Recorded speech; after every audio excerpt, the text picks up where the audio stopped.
efectos que ejerce el clenbuterol son los mismos efectos que ejercería la adrenalina, un medicamento que incrementa el metabolismo basal en ese momento, por eso ayuda, es como las hormonas tiroideas, se incrementa el metabolismo basal, por lo tanto los requerimientos calóricos van a ser mayores, pero los efectos adrenérgicos hay que tener mucho cuidado porque tiene efectos cardíacos. El tema es que el exceso de sertralina también interviene en fases metabólicas del cuerpo.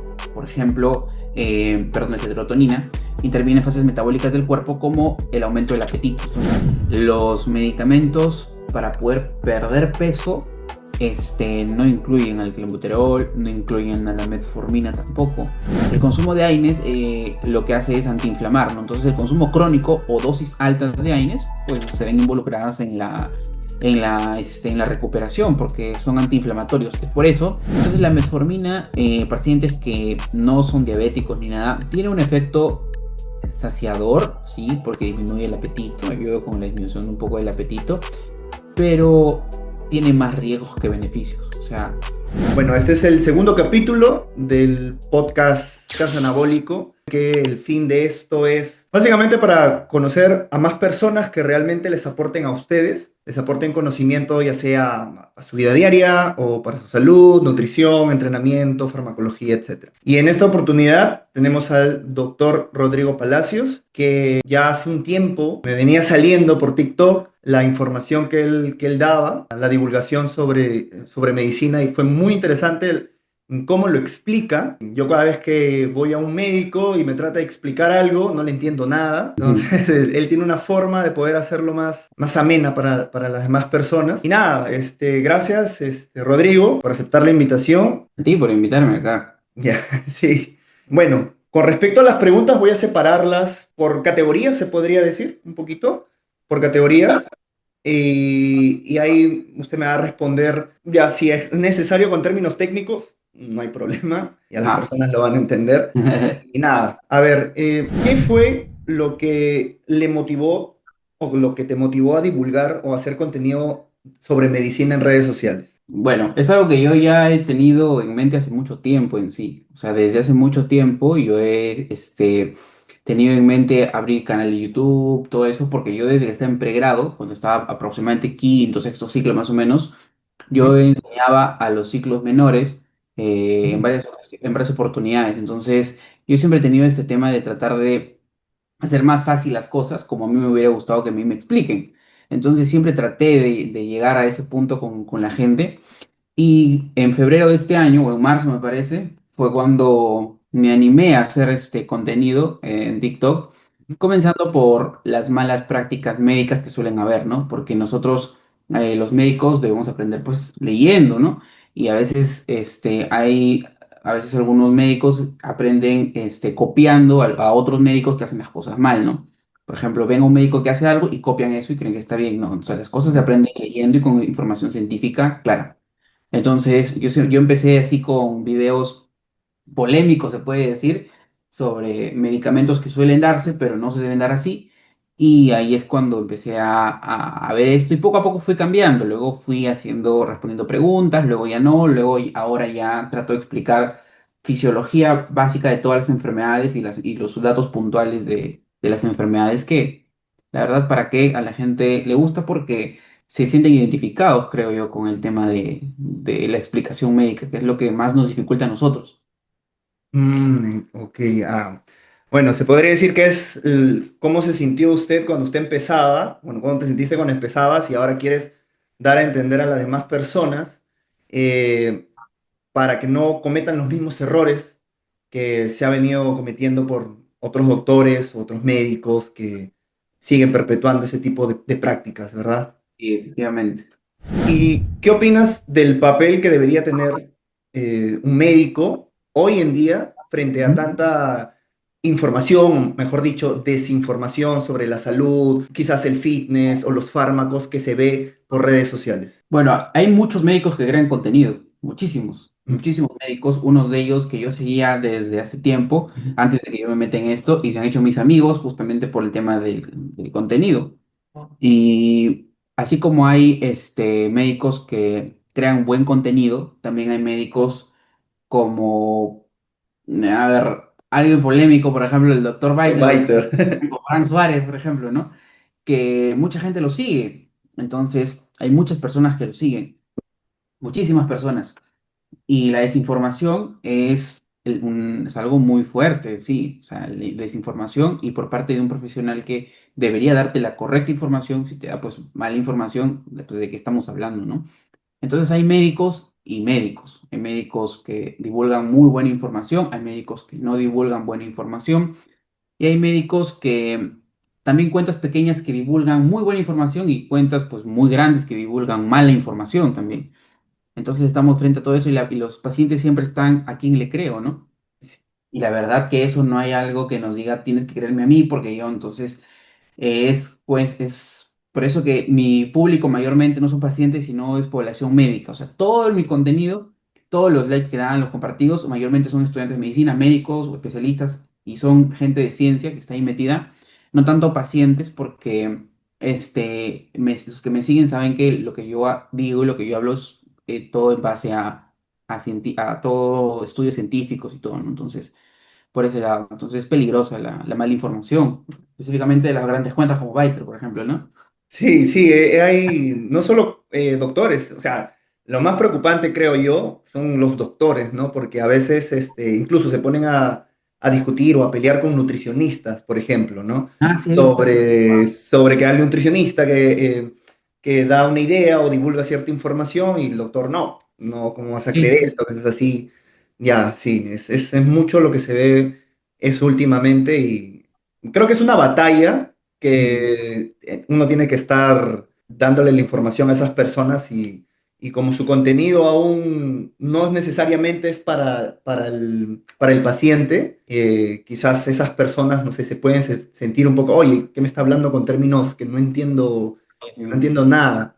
Pero sí, sí, es una batalla muy, muy difícil Ujú. o hasta ahorita que se está dando. Sí, efectivamente, sí, sí, sí me ha pasado también. Ahora, hay una de las preguntas que a mí me suelen hacer bastante y la verdad no tengo una respuesta muy específica y es sobre relacionada a la composición corporal, ¿no? A la ganancia de masa muscular, a la pérdida de grasa. Aquellas personas que tienen ansiedad o aquellas personas que tienen depresión, que consumen medicamentos, se llaman prescritos por doctores, ansiolíticos, antidepresivos estos medicamentos afectan a la ganancia muscular. Mira, los pacientes que son pues pacientes psiquiátricos, porque son pacientes psiquiátricos, así se les denomina a los pacientes, Mm. las enfermedades mentales son tan reales como las enfermedades orgánicas, y ambas partes tienen que estar pues en un equilibrio. Los medicamentos, normalmente los IRS, por ejemplo, los inhibidores selectivos de recaptación de serotonina, la fluoxetina, la sertralina, su función es esa, o sea, evitar que la serotonina se recapte, porque la serotonina suele, pues, recaptarse para eliminarse, y cuando no se recapta, pues, se acumula en sangre. La función de la serotonina es la hormona, pues, que a nosotros nos mantiene, pues, felices, de buen humor, ¿no?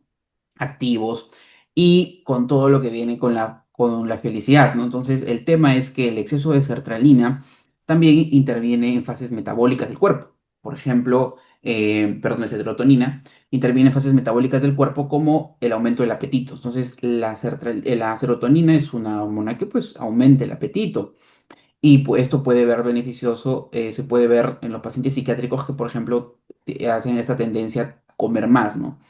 A comer más. Entonces, si un paciente, pues, bueno, tú que estás metido en lo del fitness, si no lleva un entrenamiento de pesas y consume comida en exceso, pues va a ganar grasa, ¿no?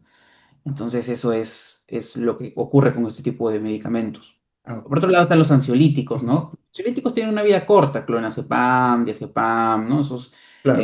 lorazepam, tienen una vida corta que uno lo utiliza, hace su efecto y listo. Entonces, con estos más que inducen el sueño, la tranquilidad, ¿no? O sea, no hay tanto efecto como lo hace los que Mm. inhiben la recaptación de serotonina. Esos son más para ganancia o sea, no se utilizan para ganancia de peso, pero tienen un efecto de aumentar el apetito. Ah, ok. Y esos ansiolíticos, en caso la persona, no sé, lo consuma, no he visto las prescripciones o en qué momento del día se les suele mandar, pero si por ejemplo la persona lo consume 1 hora o 2 horas antes de ir a entrenar, sí puede afectar su rendimiento. Claro, obviamente, eso sí. O sea, y hay pacientes que generan una resistencia incluso a estos medicamentos. O sea, los ansiolíticos, que normalmente se dan son las benzodiazepinas, como clonazepam, casi siempre se utiliza clonazepam, ¿no? Y en estos pacientes se da pues en horas y justamente la prescripción, no sé si habrán visto cuando abren un medicamento, cuando les venden en cajita, no en unidad, viene un papel enorme, ¿no? Sí. Entonces, en ese papel enorme vienen las precauciones de advertencia de los medicamentos, que ahí dicen, ¿no? No manejes, ten cuidado si vas a consumir este medicamento y vas a hacer actividades que demanden de tu sueño, o sea, que involucren tu rendimiento. Entonces, esos medicamentos, efectivamente, si tú lo tomas antes de ir a entrenar, no te van a dar fuerza, lo que te van a dar, pues, es sueño, cansancio, y vas a estar así, pues, un mal entrenamiento, definitivamente. Ah, ok. Y aparte de esos medicamentos, tanto los ansiolíticos como antidepresivos, ¿hay otros medicamentos que sean de uso cotidiano, ya sea, no sé, para dolores, alergias, que puede interferir también, ya sea con el rendimiento y que la gente no sepa? Con el rendimiento, tanto, no, quizá con la recuperación es el punto, porque el músculo se forma en la recuperación. Ujú. Entonces, en ese punto es donde algunos medicamentos pueden interferir, ¿no? Específicamente, medicamentos que se pueden comprar incluso sin receta médica. Em, los AINES, por ejemplo, yo estoy enfermo de la garganta y consumo AINES, consumo, por ejemplo, ibuprofeno, mañana, tarde y noche por 5 días, una próxima mañana y noche por 5 días. Eso no va a afectar en lo absoluto. Pero hay pacientes que utilizan AINES crónicamente, o sea, pacientes que consumen AINES todos los días, porque tienen pues enfermedades reumatológicas, tienen como artritis reumatoide, tienen lupus, consumen corticoides, los corticoides también afectan o sea, los corticoides afectan la síntesis de proteínas. Eso está pues comprobadísimo, ¿no?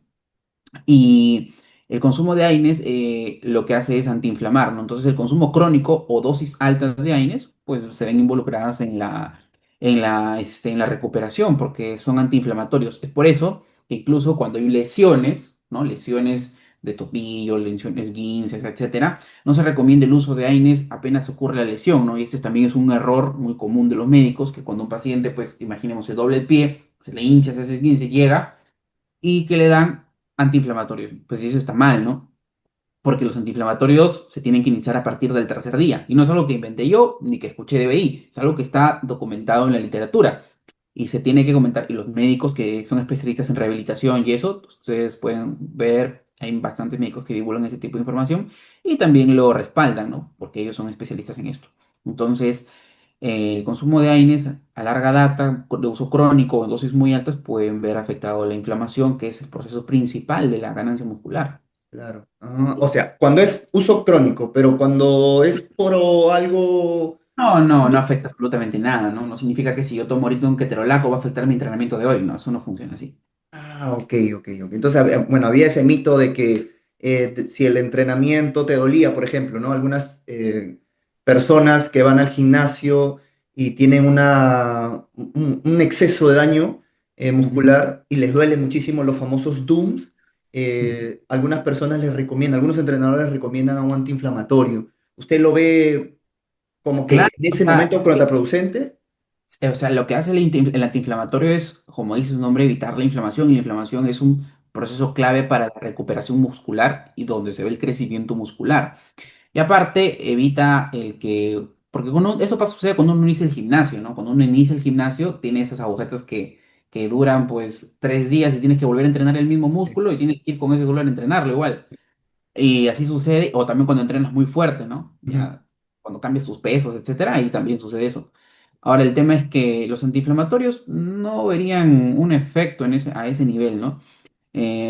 Algunos dicen te lo aguantas porque tú mismo te has metido ahí, es lo que mejor puedes hacer, o sea, no tomar nada, ni dejar que tu cuerpo recupere por sí mismo Eso. sus...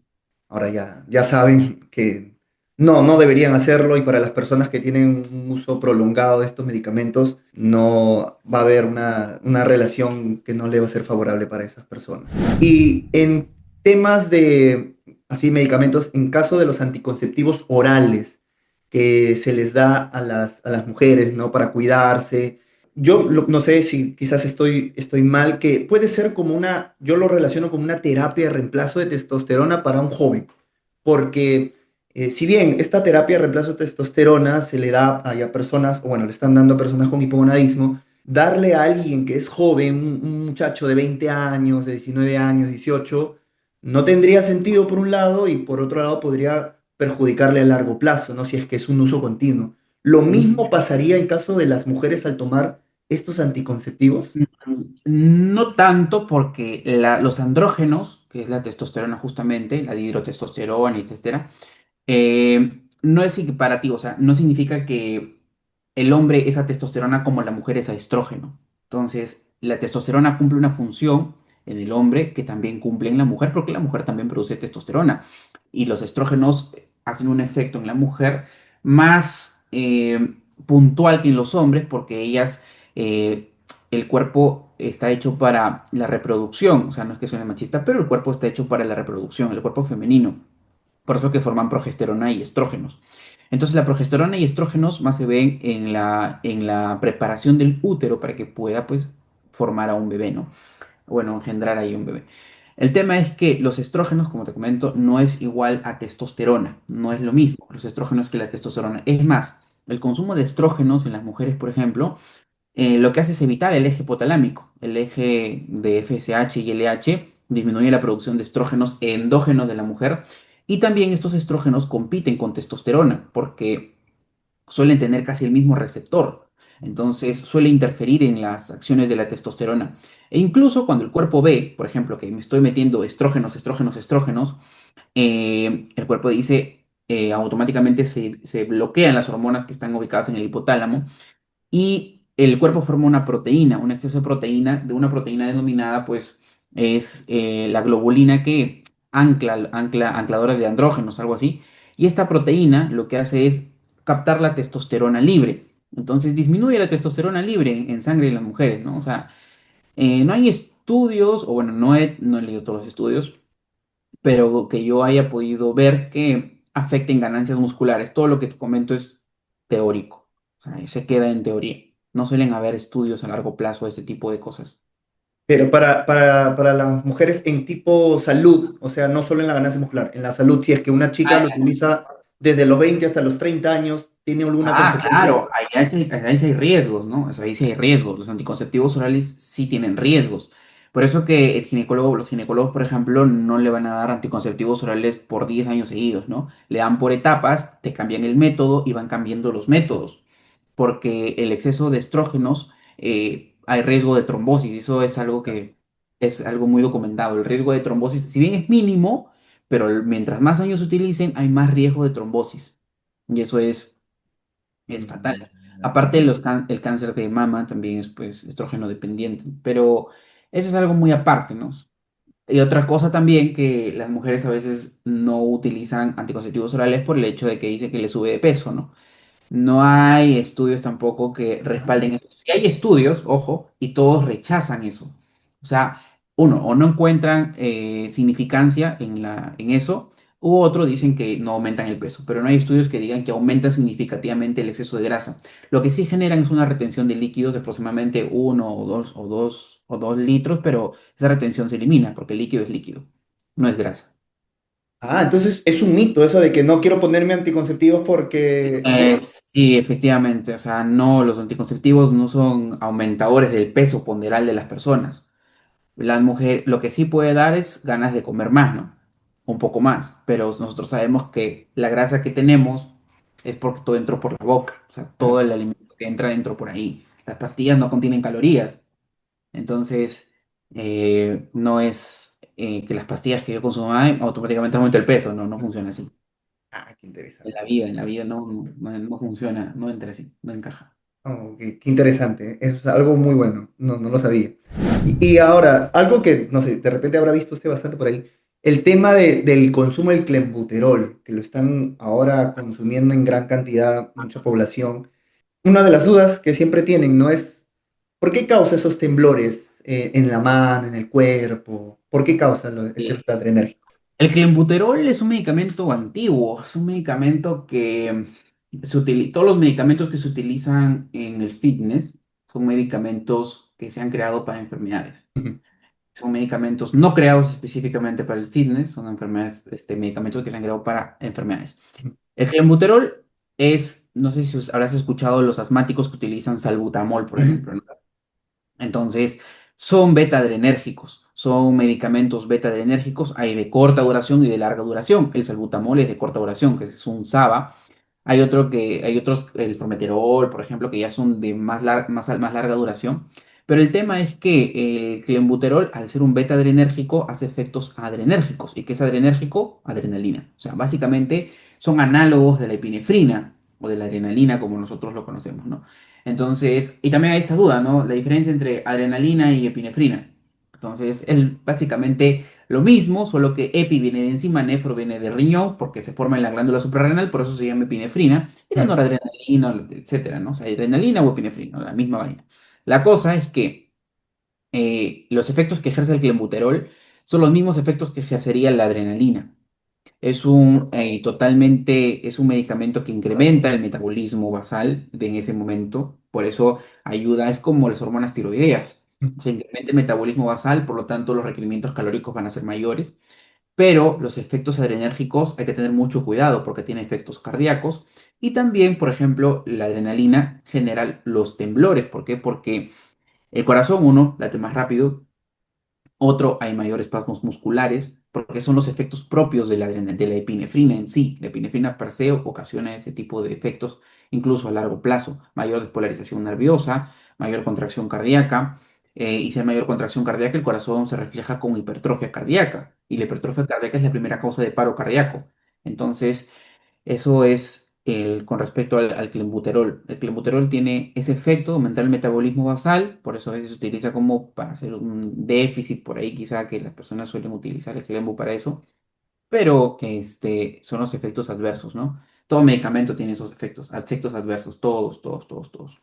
Uno de los efectos del clenbuterol es que baja el potasio sérico también. No sé Claro, si es cierto. Ahora, ¿qué, qué interferencias podría haber, por ejemplo, en un culturista cuando va a competir unas semanas antes, lo que se solía hacer, y algunos lo siguen haciendo, es eliminar el sodio de todos los alimentos. Entonces, tendría que ver algo si es que siguen consumiendo clenbuterol esa semana y no tienen una fuente de potasio adicional. ¿Habría algo, interfiere en esa bajada de sodio, la esa bajada de época, potasio? no. La hipocalemia, o sea, nosotros no somos capaces de producir iones. Nosotros podemos producir glucosa en nuestro cuerpo. Eso sí, por ejemplo, los pacientes que tienen dieta keto, que no consumen ni un carbohidrato, se sacan la glucosa y está normal. Porque nosotros hacemos algo que se llama gluconeogénesis, que es un proceso para formar glucosa a partir de aminoácidos y lípidos. Pero no ocurre lo mismo con los iones. Nosotros no somos, no podemos, no somos capaces de generar iones. Pero, por suerte, así como dicen que no todo lo que brilla es oro, no todo lo dulce es glucosa, no todo lo que es salado es sodio. Entonces, el sodio tiene muchas fuentes, no se obtiene de la sal yodada que nosotros siempre colocamos. El agua mineral contiene sodio en ciertas cantidades, la carne contiene grandes cantidades de sodio también. Así no sea salado, eso tiene sodio, eso también tiene glucosa. Así no sea carbohidrato, tiene, porque tiene glucógeno. Al final el glucógeno son cadenas de glucosa. Entonces, el sodio igual van a tener un aporte de sodio. El problema es con el potasio. El potasio bajo y el potasio alto son factores de riesgo para muerte, o sea, son factores de riesgo de muerte. La hipercalemia causa paro cardíaco y eso está descrito siempre. Nosotros en el hospital no podemos dejar que el potasio suba más de 5, porque si el potasio sube más de 5, tenemos que bajarlo ya porque a ese paciente se le vigila por posible paro.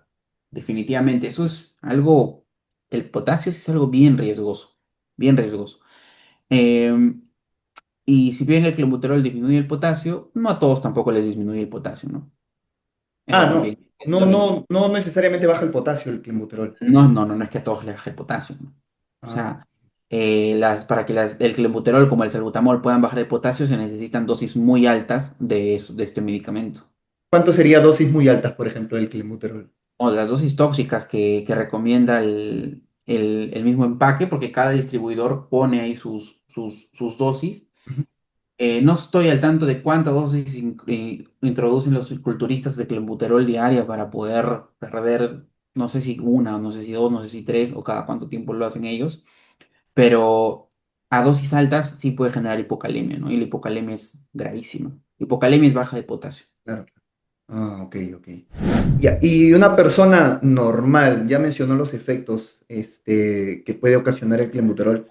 Entonces, para una persona normal y en caso esta persona tenga sobrepeso, o sea, tenga un exceso de grasa y vio por ahí una publicidad de que el clenbuterol le va a ayudar a bajar, ¿tiene alguna relación? Porque quizás su presión arterial, el colesterol, no lo sé. Sí, no. Los medicamentos para poder perder peso, no incluyen al clenbuterol, no incluyen a la metformina tampoco. Actualmente se tratan el peso.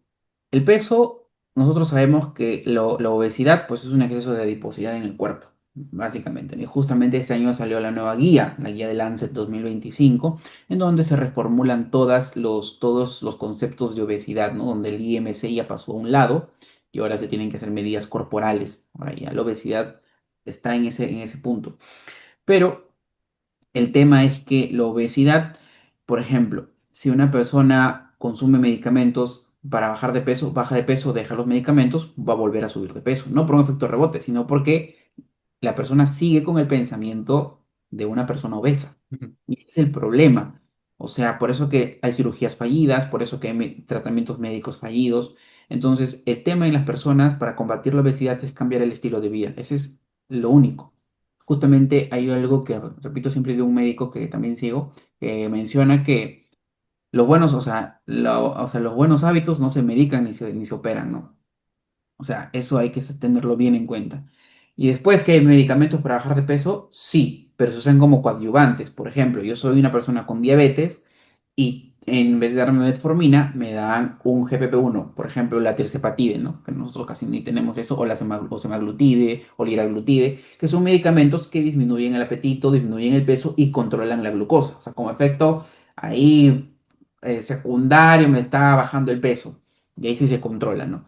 Pero esos medicamentos no se recomienda en ningún momento. Vamos a recomendar clenbuterol para bajar de peso en una persona sin ninguna patología, ni metformina en una persona sin ninguna patología, ¿no? A pesar de que salió un estudio el año pasado o este año sobre la metformina, pero de todas maneras, ¿no? O sea, porque nosotros tratamos de concientizar siempre el ejercicio y la dieta acompañado de otros profesionales como los de nutrición, ¿no? Si bien ahí hay pelea por médicos, con nutrición, etcétera, siempre hay ese roche, creo que es una pelea de egos, ¿no? Yo casi no me Sí. meto con nutricionistas, tengo varios amigos nutricionistas, casi no hay, pero sí. Sí, que se paran lanzando la pelota de que no, como eres médico no llevas nada de nutrición y el otro, ah, como eres nutricionista no sabes nada.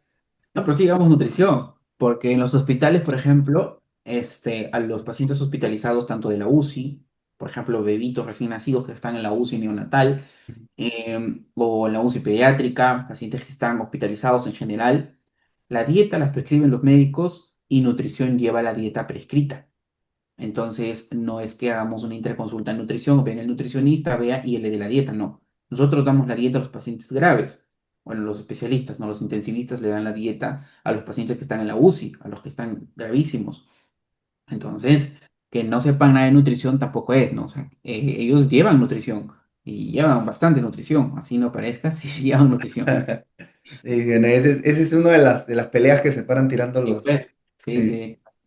Ya, y justo que estaba hablando de la metformina, yo vi un video que mencionaste que por qué causa diarrea, o sea, a través de qué mecanismo causa diarrea y si hay alguna forma de evitarlo, quizás, no sé, menos dosis o tomándolo en cierta parte del día. Sí, mira, la metformina nosotros la damos para pacientes con diabetes. Eso es desde un punto de vista clínico, ¿no? O sea, siempre vamos a darle a un paciente con diabetes, le damos metformina. Que tiene efectos adversos, sí, como la diarrea, por ejemplo, ¿no? Entonces nosotros tratamos de controlar las dosis, se puede hacer un cambio, un reajuste de dosis o un cambio de medicamento. El problema es que en el Ministerio de Salud, donde pues yo trabajo, no hay otros medicamentos más que metformina y levenclamida, no existe otro. Se va a agregar otro, me parece que sí, que la dapaglifosina va a ingresar, están creo que en conversaciones para que pueda ingresar y eso sería genial porque nos dan otra alternativa. Nosotros solo tenemos metformina, que es pues una biguanida, luego tenemos las sulfonilureas como la glibenclamida, glimeripide, y luego tenemos las insulinas. Esos tres grupos son los que tenemos y son los que peores controlan, porque en las nuevas guías de actualización de la ADA, que saca cada año la Organización Americana de la Diabetes, recomienda SGLT1, recomienda GLP-1, entonces recomienda medicamentos que nosotros solamente ahí en Inca Pharma o en otras cadenas, ahí sí son carísimos. Entonces, pues a las finales, la metformina, si causa diarrea, uno, se puede hacer un reajuste, pero no se puede quitar tanto la dosis porque no controla la glucosa. Y lo más probable es que se cambie de medicamento, ¿no? Que el paciente, si él tiene la posibilidad de comprar, se le cambie por un medicamento mejor. Y si no tiene la posibilidad, se trata de hacer un reajuste de dosis por ahí. Pero después, no, y a larga data, pues la metformina puede generar déficit de vitamina B12 a la larga. Ojo, eso tampoco es que yo tomo metformina 6 meses y esté con anemia megaloblástica por déficit de B12, eso no existe. La metformina empieza a hacer efecto de B12 a los 5 o 10 años, no hace efecto al año o a los 2 años, Mm. no, no causa ese efecto. O sea, no es necesario que alguien que consume metformina a la vez suplementarse con B12. No, no al inicio, o Claro, no al sea, inicio. no, no, no al inicio, o sea, después de muchos años sí, sí comienza a haber el déficit de B12, porque el B12 está en las comidas. O sea, la vitamina B12 la consumimos de las comidas, básicamente, ¿no? Entonces, Mm. excepto los veganos, ¿no? Los pacientes que son veganos sí tienen ese déficit, ellos sí tienen que suplementarse con vitamina B12. ¿Y qué pasaría si una persona que no tiene diabetes o no tiene Ujú. ese tipo de enfermedades consume metformina? Una persona sin diabetes Sí, consume... sana. Sí. Sí, sí hay varios casos de pacientes que tratan de bajar de peso, porque la metformina, o sea, a diferencia de todos los otros medicamentos antidiabéticos, la metformina no baja la glucosa. O sea, la metformina no es hipoglicemiante. Si yo me tomo ahorita una metformina, la glucosa no me va a bajar, porque lo que hace la metformina es bajar la glucosa que nosotros mismos formamos, no la glucosa que comemos. La glucosa que comemos va a seguir ahí, siempre. No, no aumenta la secreción de insulina tampoco la metformina.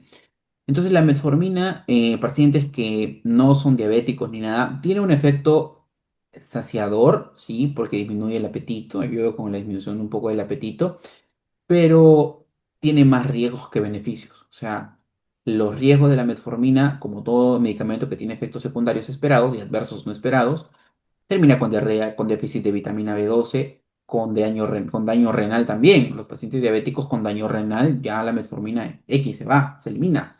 Entonces, existen muchos riesgos por eso. Entonces, yo creo que en una balanza, el cambiar estilos de vida y tratar y traer 50 enfermedades más para contrarrestar el peso, creo que estilos de vida sale mucho mejor, más barato, más cómodo, más saludable que 1.000 millones de medicamentos para perder peso, ¿no?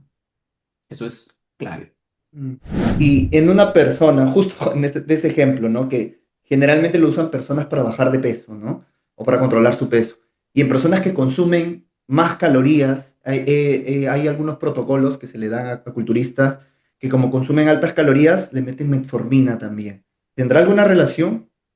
No, mira, lo que pasa es que el tema del culturismo, si bien hay pues competencias internacionales de culturismo, ¿no? El Mister Olympia y todo lo que nosotros hablamos, este, el tema es que el consumo de esteroides, el consumo de hormonas tiroideas, de hormona del crecimiento, de Sí. insulina, el consumo de todo lo que, de clenbuterol, ¿no? Y de los tipos y de los diferentes tipos de anabólicos, por ejemplo son prácticas que no las tenemos nosotros establecidas. O sea, nosotros no podemos decir, por ejemplo, a los pacientes que consumen muchas proteínas hay que darle metformina. No, porque nosotros no tenemos esos protocolos porque no han sido estudiados. Porque nosotros, aunque no lo creas, tenemos 4 principios éticos principales y uno de ellos es la no maleficencia, que justamente no hacer daño, ¿no? Entonces, dentro de nuestra ética como médicos, el no hacer daño involucra no hacer estudios de ese tipo, darles metformina y darles anabólicos a los pacientes y comparar con pacientes que no se les da, porque se pueden morir algunos. Entonces, por eso esos estudios no tienen ética, por eso que no se suelen hacer. Entonces, que involucre la metformina con la síntesis proteica y eso, no hay referencias respecto a eso. Actualmente al menos no las hay.